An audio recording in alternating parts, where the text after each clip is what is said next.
Hello दोस्तों, आज हम पहुंचते हैं एक बहुत ही महत्वपूर्ण विषय पे।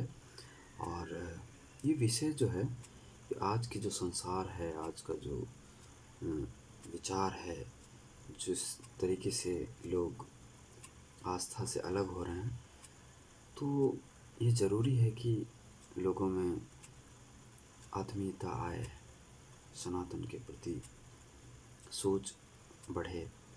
तो उसके लिए जो आज एक जो हमारा विषय है वो विचार करें। तो दोस्तों, विचार करिए, मनुष्य को जितनी सुख सामग्री मिलती है वह केवल दूसरों का हित करने के लिए मिलती है, और जितनी दुख सामग्री मिलती है वह केवल सुख बुद्धि हटाने के लिए मिलती है।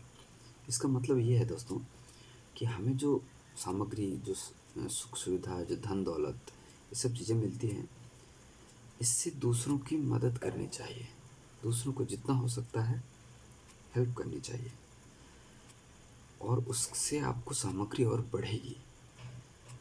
और जितनी दुख सामग्री मिलती है वो इसलिए मिलती है कि जो मानव जाति है ना, वो मानव जाति जब सुख में आता है तो उसकी जो बुद्धि है ना, वो सुख पे ना भटक जाती है।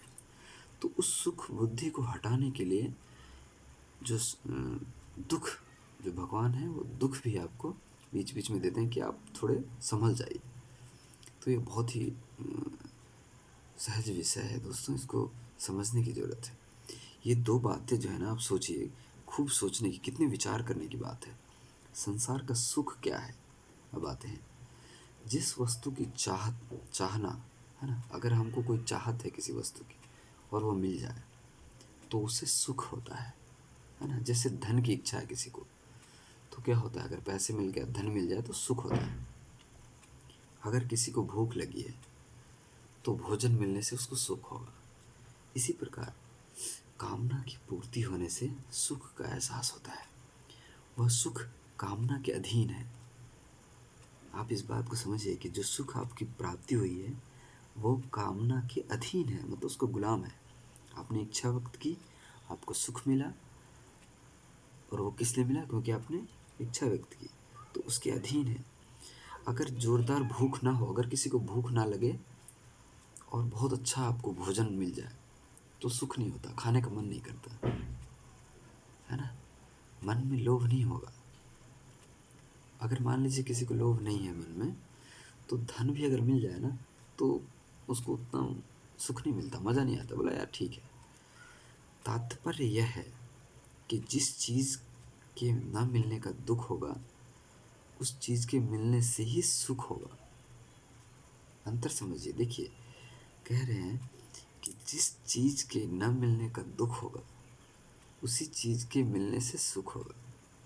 समझ रहे हैं? मतलब हम सोचते हैं यार ये चीज़ नहीं मिल रहा है तो हम दुखी हैं, तो वो चीज़ मिल गई तो सुख होगा आपको, है ना। अब ये संयोग है, उनमें पहले दुख होगा तभी उनसे सुख मिलेगा। अगर दुख नहीं होगा तो संसार के पदार्थ सुख नहीं देंगे। ये आपस में एक संयोग है कि अगर हम किसी चीज़ के न मिलने से दुख होता है, तो जब वो चीज़ मिलती है तो आपको सुख होता है। जैसे धन, धन मिलने से सुख होता है, और धन चला जाए तो दुख होता है। साधारण मनुष्य की बुद्धि आरंभ को देखती है। अब देखिए, जो मनुष्य है, मनुष्य की बुद्धि जो है वो शुरुआत देखती है ना, पर इसके अंत को नहीं देखती। अब जैसे मान लीजिए किसी को धन मिला तो बहुत खुश होता है, धन देखता रही ये हो गया, लेकिन ये धन कभी चला जाएगा ये नहीं सोचते, है ना।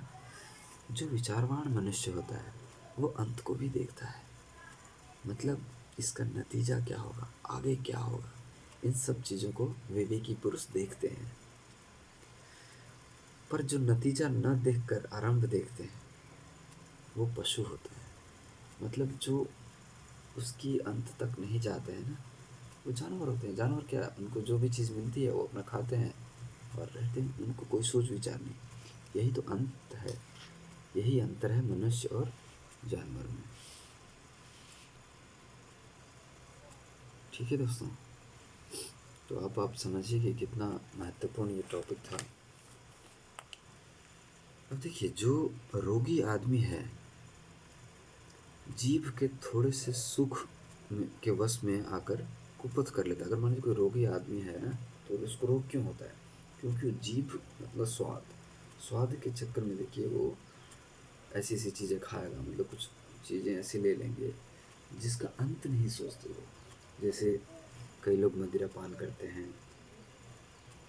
बीड़ी सिगरेट पीते हैं, तो वो शुरुआत करते हैं, अच्छा उनको लगता है, जीभ का टेस्ट उनको मदिरा मांस से सब खाते हैं, लेकिन उसका अंत क्या होगा ये वो नहीं सोचते, विचार नहीं करते और अपने शरीर को खराब करते हैं। लेकिन विचारमान जो पुरुष होता है वो बुद्धिमान इसलिए कहलाता है क्योंकि वो कुपथ के मार्ग पर नहीं जाता। विचारवान मनुष्य कहीं भी जाने से पहले, कोई भी कार्य करने से पहले उसके अंत को सोचता है। विचारवान मनुष्य जो होता है वैसे काम नहीं करेंगे जिनसे नरक में जाना पड़े। 84 लाख योनियों का वर्णन है, उसमें न भटकना पड़े, बार बार दुख ना पाना पड़े, ऐसे काम के वे नज़दीक नहीं जाएंगे।